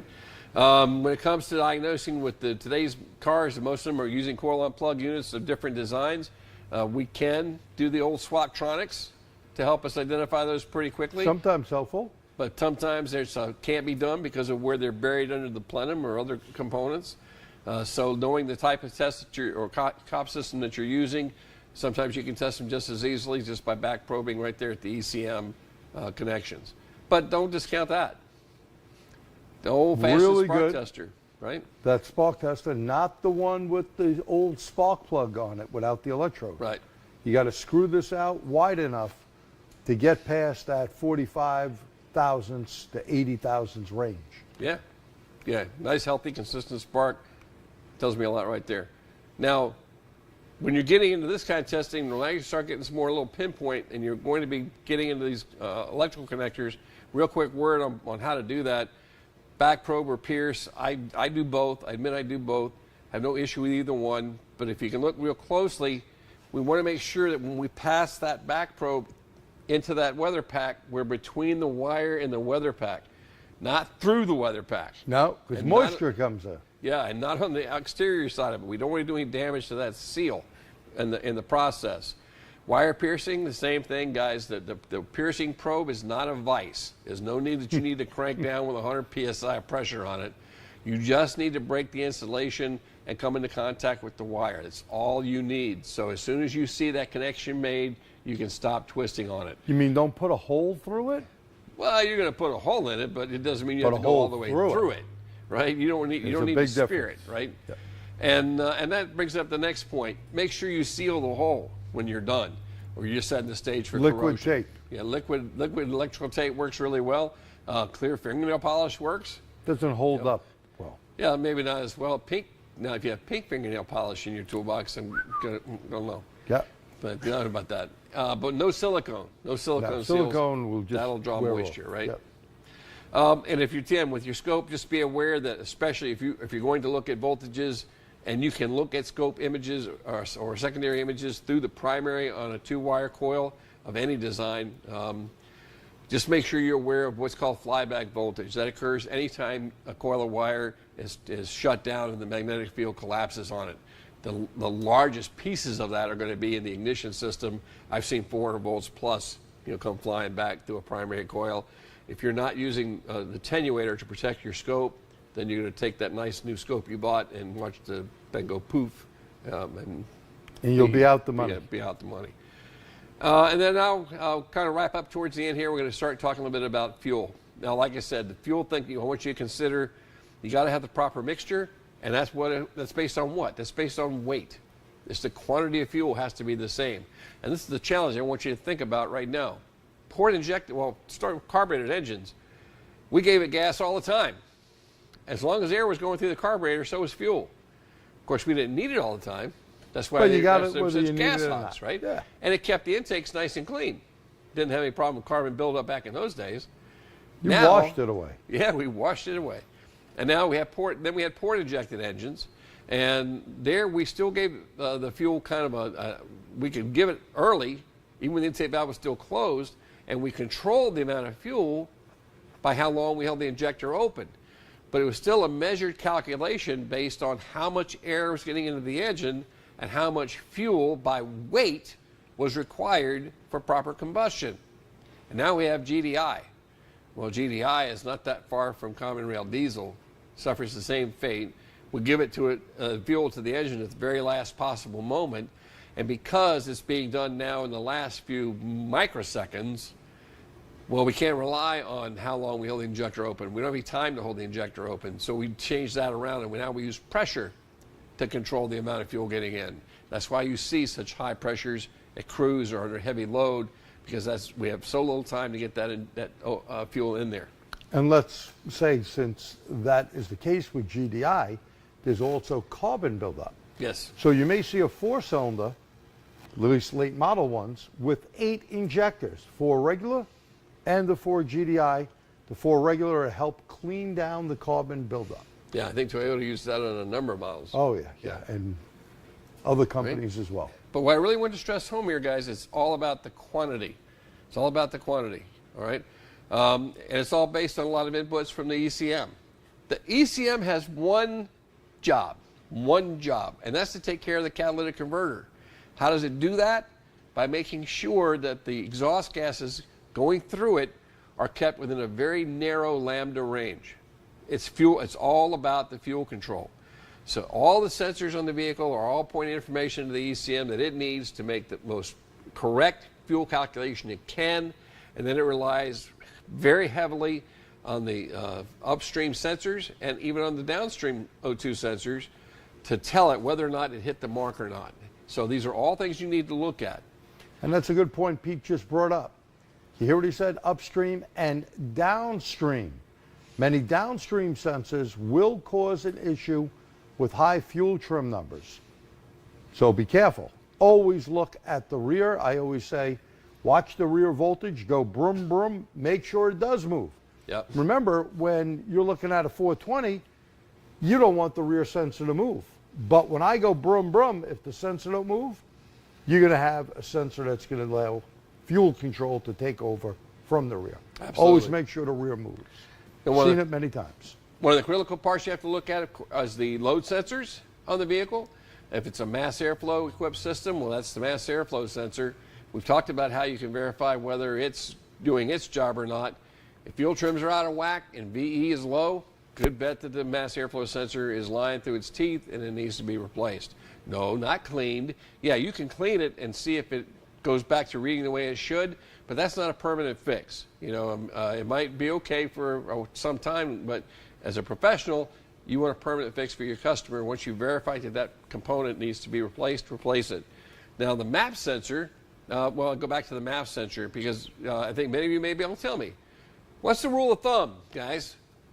What's the rule of thumb for how many grams per second a mass airflow sensor should flow at warm idle on any given engine? Let's see what you can tell me. Okay, while you're doing that, I'm going to go on and talk about the map sensor itself, because G already kind of covered that one. If you're looking at a manifold absolute pressure sensor, well, go by the name. It's reading us absolute pressure in the intake. Well, what's that? Well, it's the difference between what's outside and what's inside. So if I know what's outside, barometric pressure, and I know what the map sensor reading is, well, that should give me a good indication of what the intake manifold intake vacuum is. Correct. And you may see even the PID that says intake manifold absolute pressure. Okay, that's the vacuum number. And then when you look at those two together, if you see that, well, that really sounds like a vacuum that doesn't sound right for a warm engine at idle. I mean, we want to see what, 18, 19 inches of mercury? Roughly 17 to 19 is probably so good. if I saw 12, that would be a problem, right? And indicate an issue probably with the map Two sensor. answers. One was 1.1 grams per liter. One is 1 gram per liter. One is equal to cylinder volume. I think they have the right idea. Yes, very good. Good, some great answers, guys. Like I said, Yeah. general rule of thumb, 1 gram per second per liter of engine displacement at idle. Is this, and I'll be the first one to tell you guys, as soon as we come up with rules of thumb in our business, They've they're no changed. longer rules of thumb anymore. They've changed. That's why we always go back and tell you RTFI.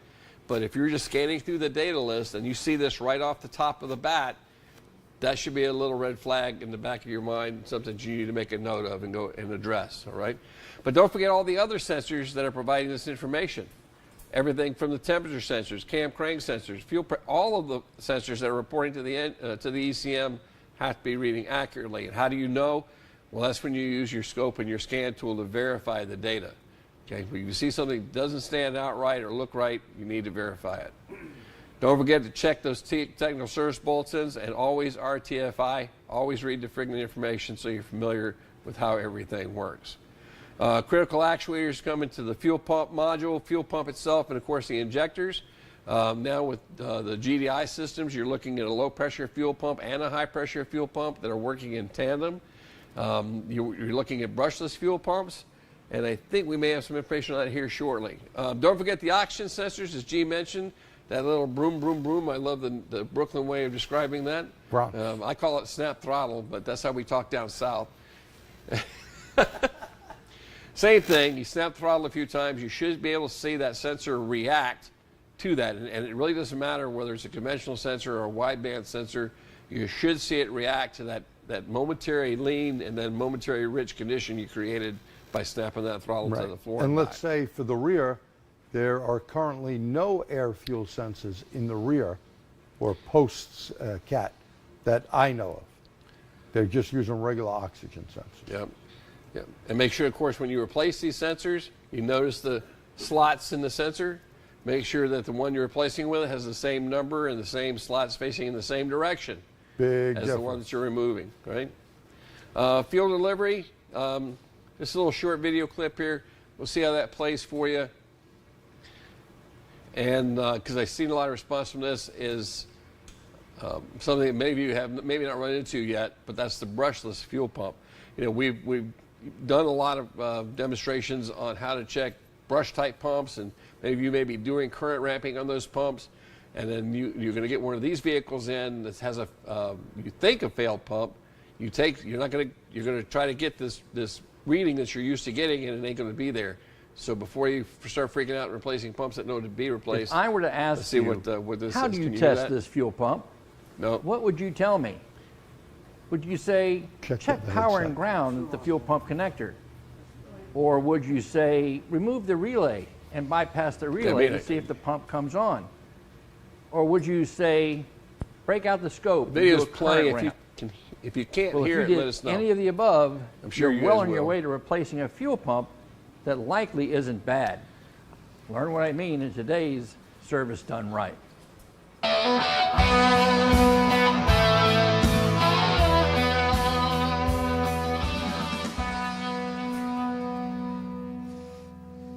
Okay, Today's Robert episode makes a of good, Service Done Right point is there. brought to you by Delphi. Be sure that you visit their website at www.delphiaftermarket.com. You've determined It's that coming out the of the cause of speaker your here. customer's drivability concern is a result of low or no fuel pressure. And Yep, if you Tony use says all any of the good, so they're methods hearing that I it on their mentioned end. earlier to test a brush-type pump, then you would very quickly determine the cause and needed correction for that concern. However, if you tried it on this pump design, you're going to find yourself going down the rabbit hole and replacing a pump that didn't need to be replaced. Why? That's because this is a DC brushless motor, and it works completely different. But before we get into the details of how this works and how to test it, let's review how a conventional brush-type pump operates. There are numerous components inside the pump housing, including the permanent magnets attached to the inner case, and a rotor comprised of coils of wire, typically 8, that terminate at commutator strips located at the top. 2 carbon brushes, one supplying system voltage and the other ground, are in contact with the commutators 180 degrees apart. These commutator strips are the 2 ends of one of the individual coils. When the circuit is closed, current flows through the winding connected to the brushes and a magnetic field develops. The poles of this field are in opposition to the poles of the permanent magnets, and the two try to push away from one another. This begins the rotation of the rotor. Of course, as the armature rotates, it quickly breaks the connection for that particular winding, but it's almost immediately replaced with another winding's connections. And this helps to ensure that the magnetic field strength remains relatively stable. A brushless DC motor, in its simplest terms, is a brushed motor built inside out. The permanent magnet parts of the motor are located on the armature, and the windings are now attached to the outer case. In the case of the 8 windings that we saw on the brush-type motor's armature, this stator only has 3 coils, connected in either a Y or delta winding, similar to an alternator stator. In addition, the wear items, the commutator strips, and the brushes are gone. A dedicated fuel pump control module pulses voltage through the 3 stator windings in sequence, 120 degrees of rotation apart. The end result is the same. The rapid buildup and collapse of the magnetic field in the 3 stator windings creates that opposition to the permanent magnets on the rotor to get the rotor to start turning. What do you say we take a look at what the test results might look like on a DVOM and a scope when looking at a brushless DC motor? So let's start by looking at the schematic. Now, I'm sure that you've seen 4-wire connectors at a fuel pump before, so that alone is not going to tell you whether it's a brush type or brushless. However, on this one, there is a clue.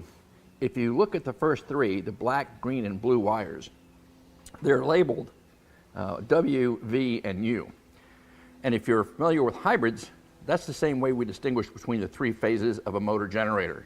So that's a clue. Now, what do you say we hook up a DVOM to one of the wires and see what kind of reading we get? All right, I've got the meter connected.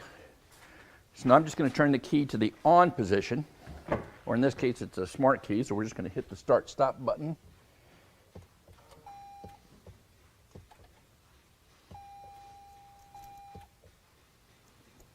To the on position. And we have a reading of 12.8 volts. So we got a fully charged battery, number one, we know that. And that, if we were looking at either a brush type or brushless pump, big difference though. If we had a no start condition related to fuel, and you were checking a brush type pump, you may look at the connector wiring and say, okay, well, I've got voltage to it, so that's not the problem. But in the case of a brushless pump, that's not a good reading. There is no signal being sent to that pump. So the brushless pump may not be functioning at all. Let's see what happens when we start it up.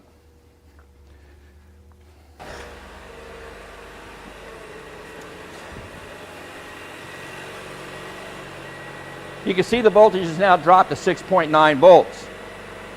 If this was a measurement that you took on a brush type pump, that would be indicative of a problem, wouldn't it? And you would probably raise your eyebrows at that and go looking for a cause of voltage drop. However, on a brushless pump, this is a normal reading for a pump that's running. How are we going to know for sure? Time to break out the scope and see the differences in the patterns. So now I have the probes for the scope attached to the fuel pump. I have a probe going into the UV and W wires, and I also have an amp clamp around one of those wires. Try to look at it with the ground, nothing coming across the ground that's usable. So if you were to try to do a current ramp on the ground wire and you saw that, you would suspect the pump is faulty. I want to show you that's not the case, because we're looking at, again, at a brushless pump, and there is a huge difference. So I always like to share how I set the scope up to get my first capture.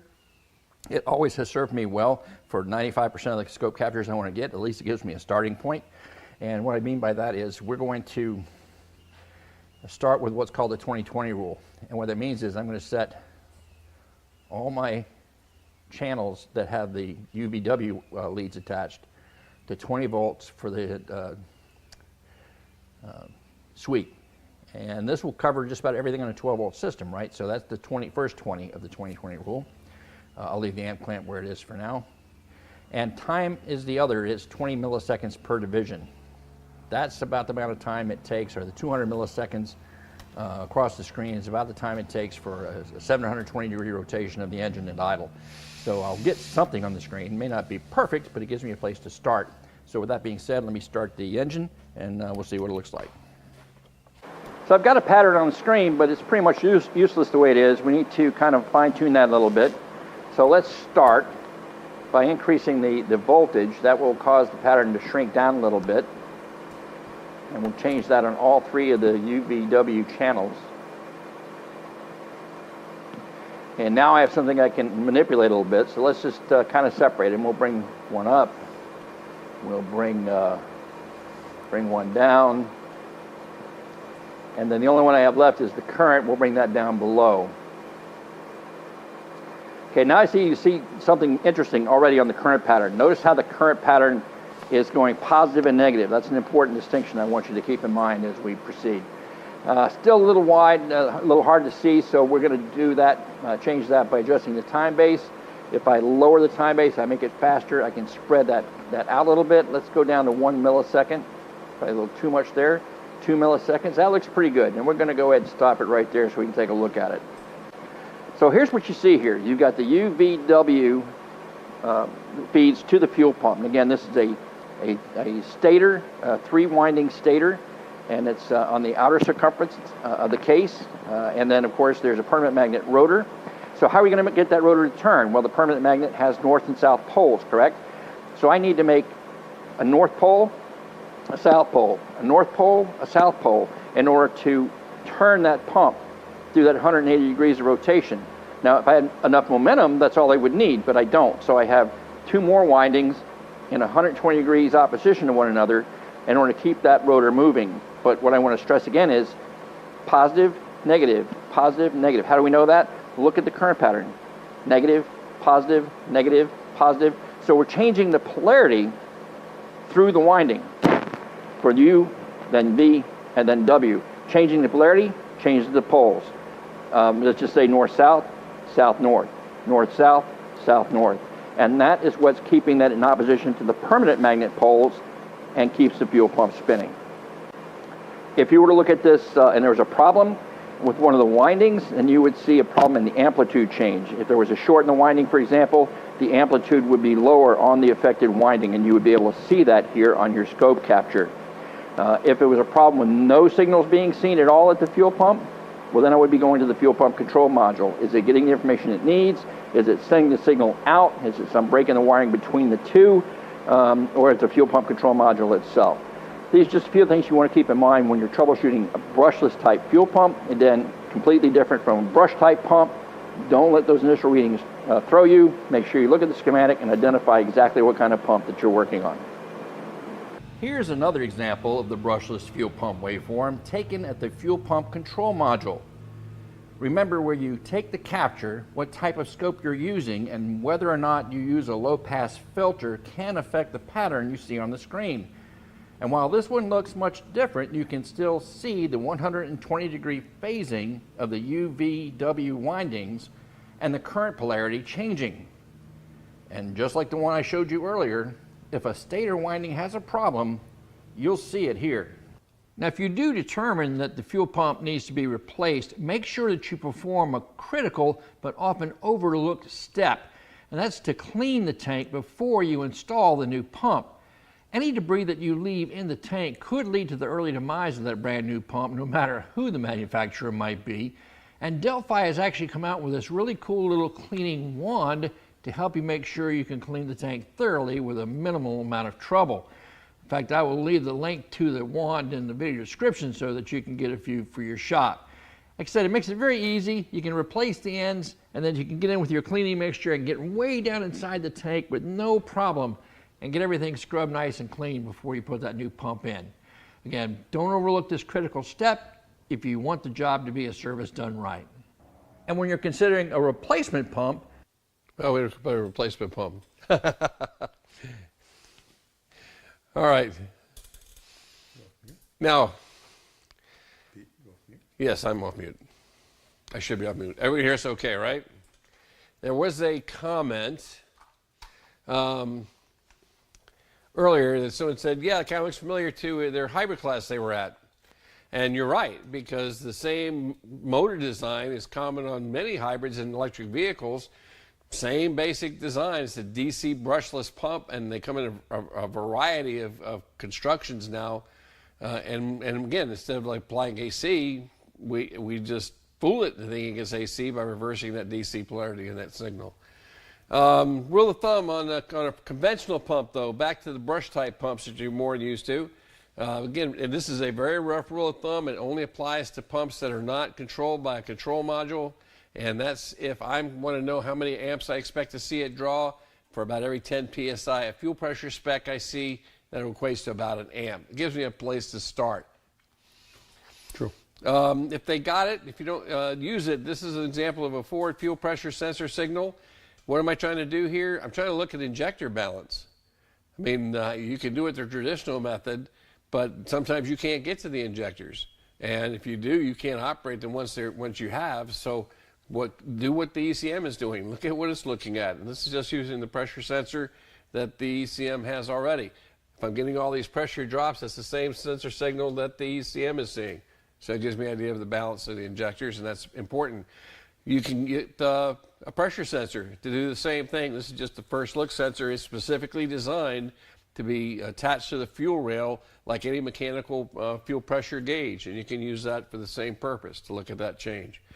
But remember, if you're going to replace injectors, especially the new GDI piezoelectric injectors, that if you do that, you very well likely have to code or learn that new component to the vehicle. How are you going to know? You've got to RTFI. If there are numbers on the injector, you see the way this injector is facing up? You want to take a picture of it before you put them in and then go crazy going, oh, what were the numbers? Okay, make sure you have them so when you go into your scan tool to code them. Now, if you keep them all in the same position, let's say it's a 4-cylinder, 1, 2, 3, 4, always cap them, put them right back in, put new seals on, never use U-seals, clear the holes real good. But now you're going to have to make sure there's no leaks, and then you don't have to code it. Yeah. But if you move one to the other, you're done. You're going to have to code. All right. And guys and gals, that brings us to the end of our webinar tonight. I appreciate everyone for hanging out there. Looks like most stuck around for the duration. Much appreciated. Yes. Do you have any final questions for us before we call it a night? Actually, call it a year, right? Because it'll be the last one for the year. This should be the last one for the year. You may see us elsewhere but this is the last one that we know right now. Right.